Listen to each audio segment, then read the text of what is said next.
Choosing a tenant in 2019 is very different to 2021. Stay tuned for what we believe is the right type of tenant for 2021.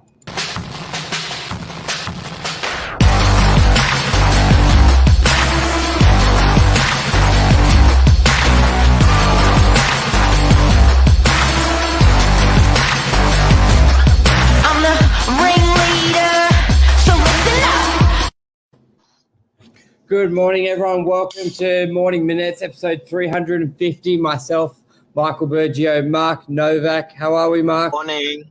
Good, buddy. You? Morning. Good. COVID-proof tenants is going to be very, very important to any professional landlord out there or potential purchaser, residential, but specifically commercial property over the next probably year or two.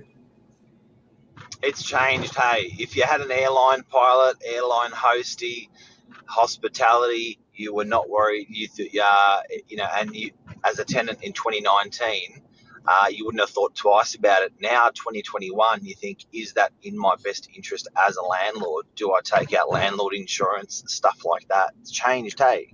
100%. Cafes were probably, morning animal cafes would have been one of the hottest investments for the last 5 years, and at the moment people are staying away from them like the plague. The whole dynamic and purchasing dynamic for tenants has totally shifted from one way to another, and this show is about giving you basically the inside scoop and what we're seeing on the front lines, dealing directly with purchasers over the last 9 months of what they like and what they don't like.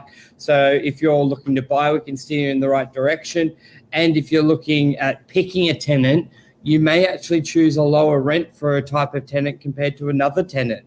And that's what today's about. Industry-based, yeah. And you know what?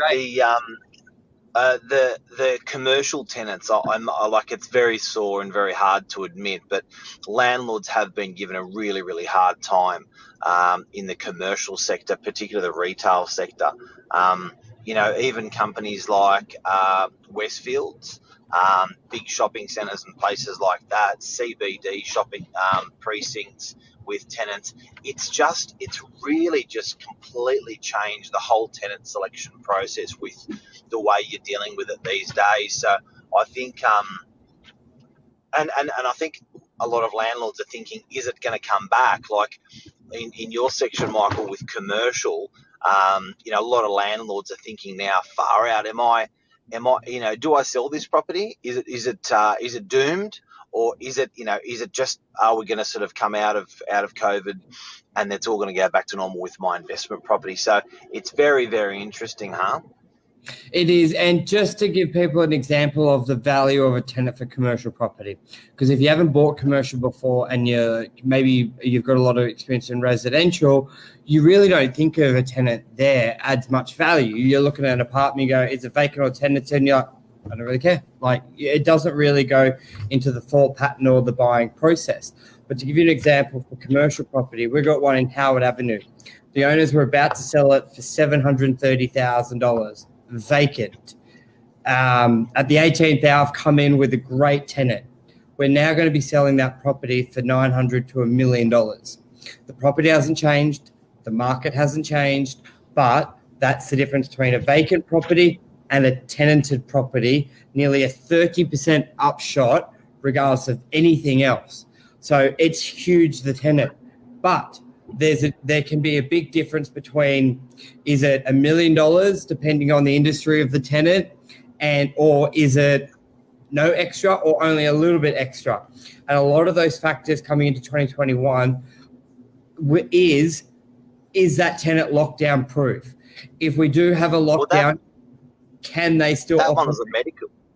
That was a medical tenant as well, which just changed it as well, wasn't it? In aged care, but sort of related to medical. But it's more, can they stay open? Will they be asking for rent relief? Because if you compare an office-based tenant compared to a cafe, the end of the day, it doesn't matter if the lease is showing a 10% return. If no rent's being paid, you have a 0% return. And that's a lot of feedback I'm getting from buyers. I'm calling them saying, I've got this great cafe for sale, 7% return. They go, that's great, but if they're locked down, it's a 0% return. So I'm more looking for a medical base, a professional base. It's just the reality at the moment. So because if you look at it, if you're a cafe operator, you can't pay rent if you have no income. You may be able to do it for a couple of days or a couple of weeks, but it's not sustainable. And what we've seen is lockdowns can be from 2 weeks, 4 weeks, 8 weeks, and months. So buyers are going, can they still operate? Will I have a problem? And if the answer is no, they're completely sustainable with external clients or anything, or they can keep trading like a medical practice. Buyers are very, very keen to look at it, and they're actually getting phenomenal prices and selling very, very quickly.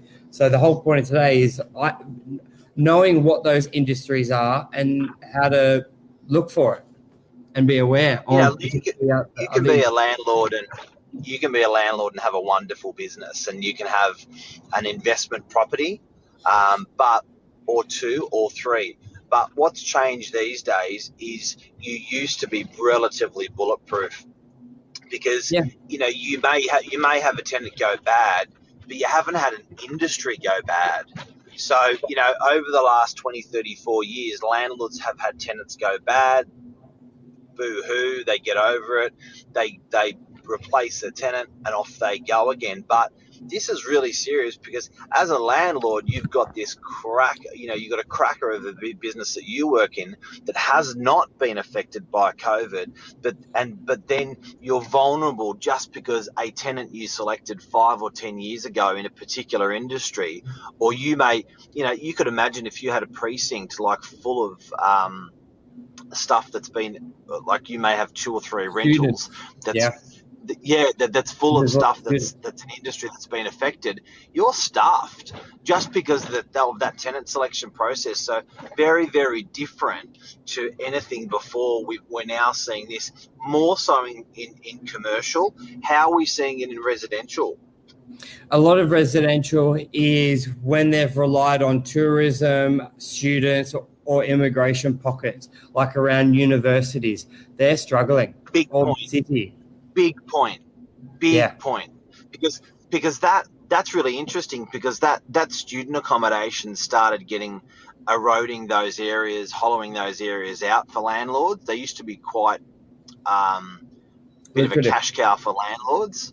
They were lucrative, and because our landlords are going, I'm really smart, I buy where there's students, and I pack the student in, I get a huge rent.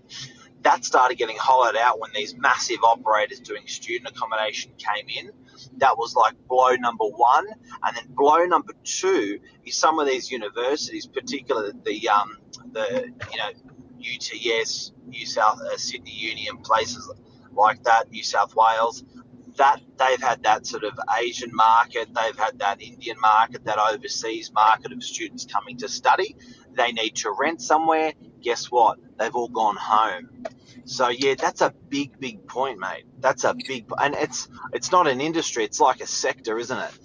It is, but it is also.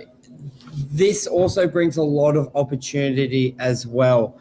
And when a market and a sector is sort of struggling, not because there's no demand for it, not because the market has shifted completely, it's basically because it's been shut down, then there's light at the end of the tunnel. But you don't know if it's in 3 months, 6 months, or 6 years. So there are a lot of people out there looking to buy these assets, taking on the short-term pain for the long-term growth. Because there will be people who have bought these assets who won't be able to hold the property because they don't have a tenant. So there's always opportunity where things aren't going well. But depending on your purchasing profile, for example, if you're buying it all cash, then you're a little bit, you can have no tenant. You can have that short-term pain.